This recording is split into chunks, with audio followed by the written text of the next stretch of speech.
রাসূল সাল্লাল্লাহু আলাইহি ওয়াসাল্লাম বলেছেন, যখন তোমাদের কেউ পানি পান করবে তখন সে পেয়ালার মধ্যে নিঃশ্বাস ফেলবে না। আর পানি পান করার সময় পেয়ালার মধ্যে নিঃশ্বাস ফেলা এটাকে নিষেধ করা হয়েছে।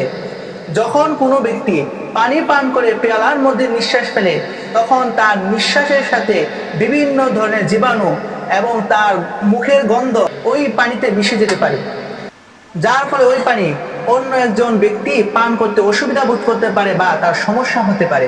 ইসলাম পরিষ্কার এবং পরিচ্ছন্নতাকে পছন্দ করেন, তাই রাসূল সাল্লাল্লাহু আলাইহি ওয়াসাল্লাম পানি পান করার সময় পেয়ালার মধ্যে নিঃশ্বাস ফেলতে তিনি নিষেধ করেছেন।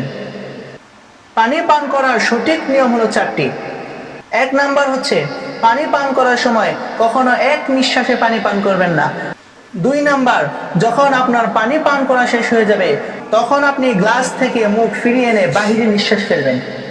তিন নাম্বার হচ্ছে, পানি পান করার শুরুতে বিসমিল্লাহ পাঠ করবেন, কেননা কেউ যদি কোনো খাবার বিসমিল্লাহ বলে শুরু করে আল্লাহ তাআলা তার খাবারের বরকতকে তিনি বৃদ্ধি করে দেন। আর যদি কেউ বিসমিল্লাহ না বলে খাবার শুরু করে তাহলে ওর খাবারের মধ্যে আল্লাহ তাআলা কোনো বরকতই দান করেন না। রাসূলুল্লাহ সাল্লাল্লাহু আলাইহি ওয়াসাল্লাম বলেছেন, যখন তোমাদের কেউ বিসমিল্লাহ বলে খাবার শুরু করে তখন শয়তান তার খাবারের সঙ্গী হতে পারে না। যখন কেউ বিসমিল্লাহ বলে খাবার শুরু করে তখন শয়তান আর তার সঙ্গে খাবারের সঙ্গী হতে পারে না।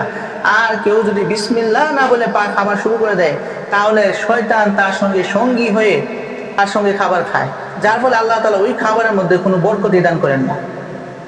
তিন নাম্বার হচ্ছে, খাবার শেষে শুকরিয়া আদায় করা, আলহামদুলিল্লাহ বলা, যার ফলে আল্লাহ তাআলা তার রিজিককে বৃদ্ধি করে দেবেন।